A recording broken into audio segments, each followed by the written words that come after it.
Join me as I dive deep into some mind-bending philosophical ideas to see if they really prove that you shouldn't exist. When we think about our existence, we often think about the things we do when we're awake, the relationships we have, the experiences we have, and the memories we make. But what about when we're asleep? Does our existence matter then? Do we matter when we're unconscious? These are questions that have puzzled philosophers and thinkers for centuries. And today I want to explore this idea with you.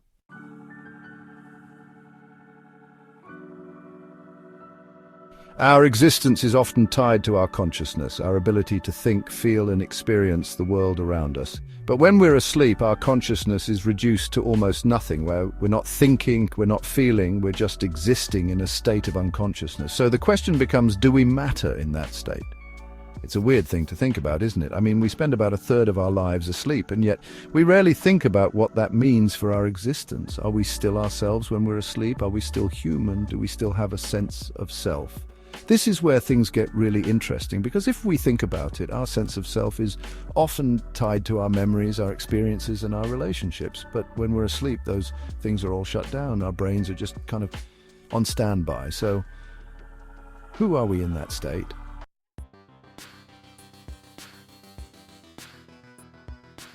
This question raises all sorts of other questions, like, what is consciousness, really? Is it just a product of our brains, or is it something more fundamental to the universe? And if it's the former, then do we matter when our brains are shut off?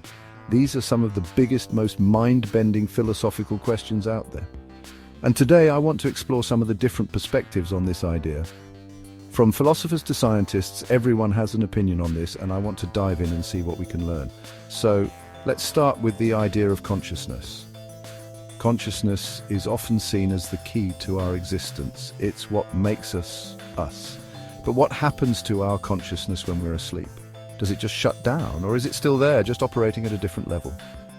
One perspective is that our consciousness is just a product of our brains. It's a byproduct of all the neurons and synapses firing in our heads.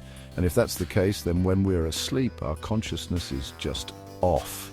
It's not there. We're not thinking, we're not feeling, we're just existing.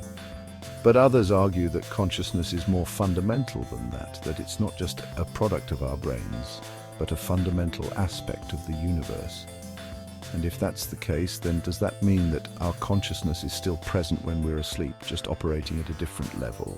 This is where things get really interesting, because if our consciousness is still present when we're asleep, then does that mean that we're still ourselves, even when we're unconscious?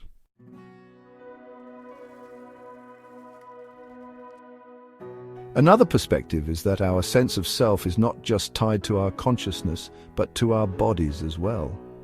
So even when we're asleep, our bodies are still functioning, our hearts are still beating, our lungs are still breathing. And if that's the case, then do we matter, even when we're unconscious? This is a really key question, because it speaks to the idea of what makes us us. Is it our consciousness, our bodies, or something more fundamental?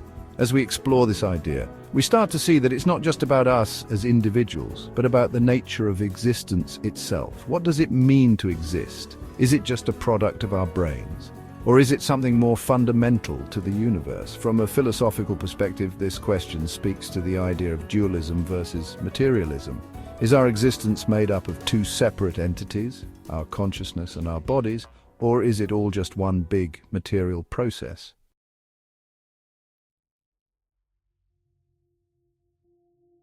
And what about the role of free will in all of this? Do we have free will when we're asleep? Or are our actions just predetermined by our brains and our bodies? As we explore these different perspectives, we start to see just how complex and multifaceted this idea is. And yet, at the same time, it's also incredibly simple, because at the end of the day, it all comes down to one question. Do we matter when we're asleep? One of the most engaging insights I came across while researching this topic was from the philosopher Jean-Paul Sartre. He said man is condemned to be free, because once thrown into the world, he is forced to choose. But what about when we're asleep? Are we still condemned to be free, or are we just existing? This quote speaks to the idea that our existence is not just about our consciousness, but about our freedom to choose. And when we're asleep, do we still have that freedom? Or are we just operating on autopilot? Another expert, the neuroscientist Lisa Feldman Barrett, argues that our emotions and our consciousness are intimately connected, but what about when we're asleep? Do we still experience emotions, or are they just shut down?